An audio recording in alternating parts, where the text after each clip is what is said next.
Hello guys, welcome back to my channel. வீடியோக்குள்ளே போகிறதுக்கு முன்னாடி மறக்காம இந்த வீடியோக்கு ஒரு லைக்கை போட்டுருங்க. லாஸ்ட் பார்ட்டில் நம்ம ஹீரோயினி ஏதோ ஒரு சத்தம் கேட்டுச்சு அப்படின்னு சொல்லிட்டு பெரியம்மா இருக்கிற ரூம் பக்கமாக தான் வந்துட்டுருக்கா. அவங்களுமே கேப் வழியாக பார்த்துடுறாங்க. அவளை கூப்பிடலான்னு பார்த்தா அவங்களால பேச முடியாது இல்லையா, ஸோ அதனால கூப்பிட முடியல.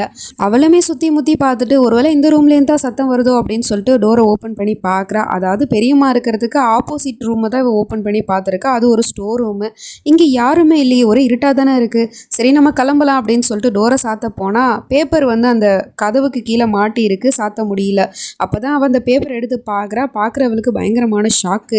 ஏன்னா அந்த பேப்பரில் ஆகிலோட அப்பா இறந்து போன நியூஸ் தான் போட்டிருக்கு. அதில் ஷாக் ஆகுறதுக்கு என்ன விஷயம் இருக்குன்னு பார்த்தா, அவரோட மரணம் ஈத் பெருநாள் அன்னைக்கு 5 மணிக்கு விடிய காலையில் யாரோ ஷூட் பண்ணி கொல்லப்பட்டிருக்காரு அப்படிங்கிற மாதிரி போட்டிருக்காங்க. நம்ம ஹீரோயினுக்கு இதை பார்க்கும் போது தான் ஷாக்கிங்காக இருக்குது. இது எப்படி சாத்தியம் அப்படிங்கிற மாதிரி யோசிச்சுட்டு அங்கேருந்து அந்த பேப்பரை எடுத்துகிட்டு கிளம்பிடுறா. பெரியம்மாவும் இந்த பக்கம் சனம்னு சொல்லிட்டு கூப்பிட ட்ரை பண்ணிட்டு இருக்காங்க. ஆனால் அதுக்குள்ளே அவன் இங்கேருந்து போயிடுறா. ராகத்தும் ஹயாவும் ஒரு ரெசார்ட்டில் ரூம் போட்டு தங்கியிருக்காங்க. அப்போ ஹயாவோ பாத்ரூமில் நின்றுக்கிட்டு வளையலால் ஏதோ சொல்ல ட்ரை பண்ணிகிட்டு இருக்கா. ஆனால் அது அவனுக்கு புரியலை. அப்புறம் ஒரு பேப்பரையும் பேனாவையும் கையில் கொடுத்து என்ன சொல்கிறேன்னு கேட்டால் அவளும் எழுதி அனுப்புகிறா, என்னோட ட்ரெஸ் எங்கே அப்படின்னு. இவன் அதை படித்து பார்த்துட்டு உன்னோட ட்ரெஸ்ஸை நான் ட்ரை கிளீன் பண்ண கொடுத்துருக்கேன் அப்படின்னு சொல்லிட்டு எழுதி அனுப்புகிறான். சரி ஓகே, இப்போ நான் என்ன போட்டுக்கிறது அப்படின்னு கேட்டால் இவனும் அப்புறம் யோசிச்சுட்டு தன்னோட ஷர்ட்டை எடுத்து கழட்டி அவள் கையில் கொடுத்துட்ருக்கான். இந்த பக்கம் ரஷ்யாவை பார்க்கறதுக்காக சகருமே வந்திருக்கா. என்னம்மா அந்த வளையல் எடுத்துகிட்டு போனியே, உனக்கு பணம் கிடச்சிச்சான்னு கேட்டால் அது உண்மையான வளையல் தானே சொல்கிறா. நான் தான் சொன்னேன்ல, ஒருத்தவங்களை பற்றி முழுசாக தெரியாமல் அவங்கள குறைச்சி இடப்படாதுன்னு சொன்னா. சரி நீ என்ன வேலைக்காக என்ன கூப்பிட்ட, உனக்கு என்ன பண்ணணும்னு கேட்டா வா அதை நான் சொல்கிறேன் அப்படிங்கிற மாதிரி சொல்லிட்டு அவளை அழைச்சிட்டு போயிட்டு இருக்கா. இந்த பக்கம் ஆகிலும் நீலாம்பரியும் காரில் வந்துட்டு இருக்காங்க. ஆகிலுக்கோ சனம் கிட்ட பேசணும், ஃபோன் இல்லை. ஸோ அதனால் அம்மா கிட்ட அம்மா என்னோட ஃபோனை நான் வீட்டிலே வச்சுட்டு வந்துட்டேன் போல், உங்கள் ஃபோனை கொடுங்கன்னு கேட்டால் அவள் ஃபோனையும் மறைச்சிக்கிட்டது மட்டும் இல்லாமல் என்கிட்ட ஃபோன் இல்லப்பா. சரி நீ இப்போ எதுக்காக சனம் கிட்ட பேசணும்னு ஆசைப்படுற, அவளும் அந்த பார்ட்டிக்கு தானே வரப்போறா, எதா இருந்தாலும் நேரடியாக பேசிக்கோ அப்படிங்கிற மாதிரி சொல்லிட்டு பேச விடாமல் தடுத்துட்டு இருக்கா. ஏன்னா அந்த சொத்து பத்திரத்தில் கையெழுத்து போடுறதுக்கு முன்னாடி 2 பேரும் ஒருத்தர் மீட் பண்ணிக்க கூடாதுன்னு நினைக்கிறா. ஏன்னா சனம் இவளை பற்றின உண்மை ஆகில் கிட்ட சொல்லிட்டா என்ன பண்ணுறது, அதுக்கப்புறம் சொன்னால் இவளுக்கு பிரச்சனை இல்லை. ஸோ அதனால தான் அவனை அப்படி சமாதானம் பண்ணி கூட்டிகிட்டு போயிட்டு இருக்கா. இந்த பக்கம் நம்ம சனம் வந்து பேப்பர் எடுத்துகிட்டு வந்தா இல்லையா, அந்த பேப்பரில் இருக்கிற நியூஸையும் ஆகிலோட டைரியில் அவன் எழுதியிருக்க விஷயத்தையும் வந்து ஒன்றா மேட்ச் பண்ணி பார்க்குறா. அதில் தான் இவளுக்கு ஒரு விஷயம் தெரிய வருது. அப்பாவோட மரணம் வந்து கரெக்டாக ஈத் பெருநாள் அன்னைக்கு காலையில் 5 மணிக்கு நடந்திருக்கு. ஆனால் ஆகில அதுக்கு முந்தின நாளே அப்பா ரூமுக்குள்ளே வச்சு அடைச்சிட்டாரு. மறுநாள் காலையில் ஈத் பெருநாள் காலையில் 7 மணிக்கு தான் அம்மா வந்து டோரை திறந்து விட்டதா எழுதியிருக்கான். ஸோ இதை பார்த்துட்டு இவ கன்ஃபார்மே பண்ணிடுறா. அவரோட கொலை வந்து கரெக்டாக 5 மணிக்கு நடந்திருக்கு. ஆனால் ஆகில் 7 மணி வரைக்குமே அந்த ரூமில் தான் இருந்திருக்காரு. 2 மணி நேரத்துக்கு முன்னாடியே நடந்த கொலையை தான் பண்ணதான் நினச்சிக்கிட்டு ஆகில் இத்தனை வருஷமாக கில்ட்டி ஃபீலிங்கில் இருக்கிறாரு. இப்படி ஒரு பொய் எதுக்காக மாபேகம் தன்னோட பையன் கிட்ட சொல்லணும் அப்படின்னா இதுக்கு பின்னாடி பெரிய விஷயமே இருக்குது. ஆகில் கண்டிப்பாக அந்த கொலையை பண்ணலை.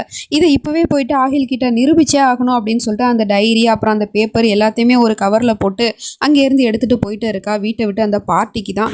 அதுக்குள்ளே பெரியம்மாவும் கதவை உடைச்சிக்கிட்டு வெளியே வந்துடுறாங்க. சனம் எங்கேயோ வெளியே போயிட்டு இருக்கிறது தெரியுது. பின்னாடியே போயிட்டு இருக்காங்க வீல் சேரை தள்ளிக்கிட்டே. அவனடானா காரில் உட்காந்துட்டு டிரைவர் சீக்கிரமாக கார் எடுங்க அப்படின்னு சொல்லிட்டு இருக்கா. பெரியம்மா பின்னாடி டிக்கிக்கு பின்னாடி தான் நின்றுக்கிட்டு கண்ணாடியை வந்து தட்டிக்கிட்டு இருக்காங்க. சனம்னு சொல்லிட்டு அவளுக்கு அது காதில் விழுகலை. அதுக்குள்ளே அந்த டிரைவரை காரை ஸ்டார்ட் பண்ணிவிட்டு அங்கேருந்து போயிட்டு இருக்கான். பார்த்தா பின்னாடியே பெரியம்மாவும் போயிட்டு இருக்காங்க வீல் சேரில் உட்காந்துக்கிட்டு. எப்படி இது நடக்குதுன்னு பார்த்தா அவங்க போட்டிருக்க புர்காவோட கையில் இருக்கிற பீஸ் வந்து அந்த டிக்கியில் இருக்கிற லாக்கில் மாட்டிக்கிச்சு. அதுலேருந்து அவங்களால வெளியும் வர முடியல, நல்லா மாட்டிக்கிச்சு. ஸோ அதனால் காரு போன போக்கிலே இவங்களும் பின்னாடியே போயிட்டு இருக்காங்க. இந்த பக்கம் ரஷ்யாவும் தங்கச்சிக்காரியை கூப்பிட்டுக்கிட்டு அந்த பார்ட்டிக்கு தான் வந்துட்டு இருக்கா காரில். அப்போ மனசுக்குள்ளே சொல்லிட்டு இருக்கா, இன்னைக்கு இந்த நாள் வந்து என்னோட வாழ்க்கையே மாற்ற போகுது. இத்தனை வருஷமாக நான் இந்த நாளுக்காக தான் காத்துட்டு இருந்தேன். எனக்கு உதவி பண்ண போகிறது இவ தான் அப்படிங்கிற மாதிரி கூப்பிட்டுட்டு போயிட்டு இருக்கா. அவ்வளோ மனசுக்குள்ளே நான் இப்போ எங்கே போகிறேன் என்ன பண்ண போகிறேன்னு எனக்கு எதுவுமே தெரியாது. ஆனால் கடவுள் விட்ட வழிங்கிற மாதிரி நான் போயிட்டு இருக்கேன் அப்படிங்கிற மாதிரி யோசிச்சுட்டு இருக்கா. நம்ம ஹயாவும் அவன் கொடுத்த ஷர்ட்டை போட்டுக்கிட்டு அப்படியே வெக்கத்தோடு வந்து நின்றுட்டு இருக்கா. அவனுமே பார்த்து ரசிச்சுக்கிட்டு இருக்கான். அதுக்கப்புறம் கால் ஸ்லிப் ஆகி அவன் மேலே போயிட்டு விழுகிறா. 2 பேரும் ஒருத்தர் பார்த்துக்கிட்டு ரொமான்ஸ்லாம் பண்ணிக்கிட்டு அப்புறம் கிஸ்லாம் பண்ணிகிட்டு இருக்காங்க. அப்போ டக்குன்னு உதட்டில் கிஸ் பண்ண போகிற நேரமாக பார்த்து ராகத்துக்கு தம்பிக்காரன் சொன்னதெல்லாம் அப்படியே மைண்டில் ஓடிக்கிட்டு இருக்குது.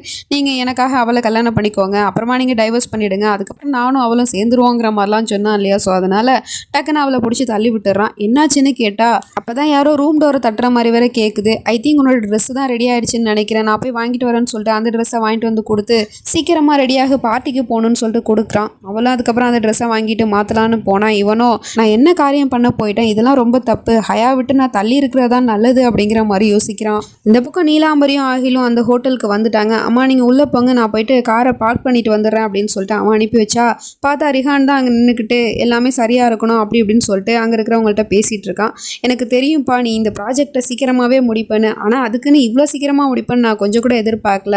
உன்னை நினச்சா எனக்கு ரொம்ப பெருமையாக இருக்குப்பா, ஏன்னா ஒன்னால தான் இந்த ஹோட்டல் வேலை சீக்கிரமாகவே முடிஞ்சு இன்றைக்கி ஓப்பனிங் செரமனியே நடக்க போகுது அப்படிங்கிற மாதிரிலாம் பேசிட்டு இருக்கா. அது மட்டும் இல்லாமல் இன்றைக்கி நம்மளோட பல நாள் கனவும் நிறைவேற போகுது, சொத்து ஃபுல்லாக நம்ம பேருக்கு வரப்போகுது அப்படின்னு சொன்னால், இங்கே பாருங்கம்மா சொத்து கிடைக்கணுங்கிறதுலாம் அது உங்களோட ஆசை, எனக்கு அதிலலாம் சுத்தமாக விருப்பமே கிடையாது. அது மட்டும் இல்லாமல் நான் தான் உங்ககிட்ட சொல்லிட்டேன்ல, இதுதான் என்னோட லாஸ்ட் ப்ராஜெக்ட், இந்த ப்ராஜெக்டை முடிச்சு கொடுத்துட்டு நான் உங்களை விட்டு தூரமாக போயிடுவேன்னு சொல்லிட்டேன்ல, ஸோ அதனால் என்கிட்ட நெருங்க பார்க்காதீங்க அப்படிங்கிற மாதிரிலாம் பேசிட்டு இருக்கான். அப்போ இந்த விஷயத்த வந்து ஆகிலுமே கேட்டுறான். நீ என்னடா பேசிகிட்டு இருக்க, எங்கடா போகிற அப்படின்னு கேட்டா, அவன் ஏதோ சொல்ல வந்து அதுக்குள்ளே இந்த நீலாம்பரியோ சரி சரி இதை பற்றிலாம் நம்ம அப்புறமா பேசிக்கலாம்ப்பா, பார்ட்டிக்கு நேரம் ஆயிடுச்சு, வாப்பா உள்ளே போகலாம் அப்படின்னு சொல்லிட்டு கூட்டிகிட்டு போயிட்டு இருக்கா. இந்த பக்கம் சனமும் ப்ரூஃபை கலெக்ட் பண்ணி கொண்டுட்டு போயிட்டு இருக்கா. ஆகில் இதை பார்த்தாருன்னா கண்டிப்பாக என்ன நம்புவார், அந்த நீலாம்பரி ஒரு பொய்க்காரிங்கிற விஷயத்த நான் கண்டிப்பாக இன்றைக்கி நிரூபிச்சிருவேன், அதுக்கு என்ன ஆகில் முழுசாக நம்பணும், அதுதான் முக்கியம் அப்படிங்கிற மாதிரி யோசிச்சுட்டு போயிட்டே இருக்கா. பின்னாடியே பெரியம்மாவும் தொத்திட்டு போயிட்டே இருக்காங்க.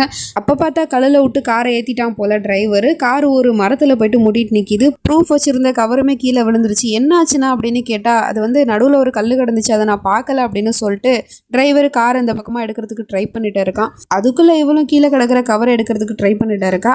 அதே இடத்துல தான் பார்த்தா சகருமே வந்து காரில் வந்துட்டு இருக்கா. எதுதான் ஒரு கார் இப்படி நிக்கிறத பார்த்துட்டு நிறுத்துங்கன்னு சொல்லிட்டு இவ காரை விட்டு இறங்கி அங்க என்ன ஆச்சுன்னு சொல்லிட்டு பாக்குறதுக்காக போயிட்டு இருக்கா.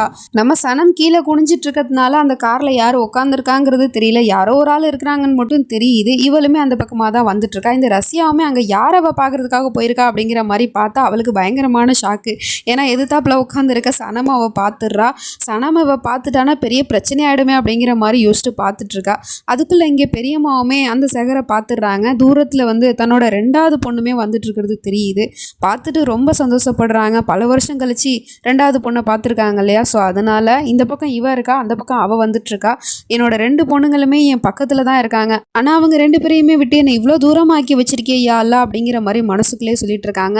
அதுக்குள்ள இந்த ரஷ்யாவும் அங்க ஓடி வந்து நீ என்ன பண்ணிட்டு இருக்க, பாட்டிக்கு நேரம் ஆயிடுச்சு, சீக்கிரமா வா போலாம் அப்படின்னு சொல்லிட்டு தங்கச்சிக்காரியை கூட்டிட்டு அங்க இருந்து போயிடுறா. அதுக்குள்ள இங்க நம்ம சனமும் வந்து அந்த கவரை எடுத்துட்டா, காரும் ரெடி ஆயிடுச்சு, சரி போலாம் அப்படின்னு சொல்லிட்டு கிளம்பி போயிட்டு இருக்காங்க. இந்த பக்கம் ஹோட்டல்ல பார்ட்டி நடந்துகிட்டு இருக்கு. ஆகிலோ சனமுக்கு விடாம கால் பண்ண ட்ரை பண்ணிட்டு இருக்கான். பார்த்தா அவன் போன்ல பேலன்ஸ் முடிஞ்சிருச்சு போல. இந்த நேரம் பார்த்தா பேலன்ஸ் முடியணும் அப்படிங்கிற மாதிரி யோசிச்சு புலம்பிட்டு இருக்கான். அப்பதான் அங்க நீலாம்பரியுமே வந்து என்னப்பா பண்றேன்னு கேட்டா, நான் சனமுக்கு கால் பண்ண பாக்குறேமா, உங்க போனை கொடுங்களேன்னு கேட்டா, அங்க பாருப்பா எல்லாரும் வந்திருக்காங்க, அப்புறமா பேசிக்கலாம் வாப்பா அப்படின்னு சொல்லிட்டு கூட்டிட்டு போயிடுறா. கடைசி வரைக்கும் பேச விட மாட்டா போல. பார்த்தா நம்ம ஹீரோயினியுமே அந்த பார்ட்டிக்கு வந்துடுறா.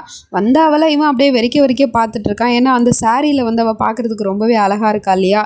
ஸோ ரெண்டு பேருமே தூரத்தில் ஒருத்தர் பார்த்துக்கிட்டே அப்படியே நடந்துக்கிட்டு கிட்டன வந்துடுறாங்க. அதுக்கப்புறமா தான் தெரியுது இது எல்லாமே கனவு அப்படின்னு சொல்லிட்டு. ஏன்னா இப்போ தான் நம்ம ஹீரோயினி அந்த ஹோட்டலுக்குள்ளே என்ட்ரி ஆகுறா. ஆகில பார்த்தா எதிர்த்தாப்புல நிறைய கூட்டமாக இருக்குது. அந்த கூட்டத்தெல்லாம் கடந்து தான் ஆகில் கிட்ட வந்தாகணும். ரெண்டு பேருமே ஒருத்தர் பார்த்துக்கிட்டே வந்துட்டு இருக்காங்க.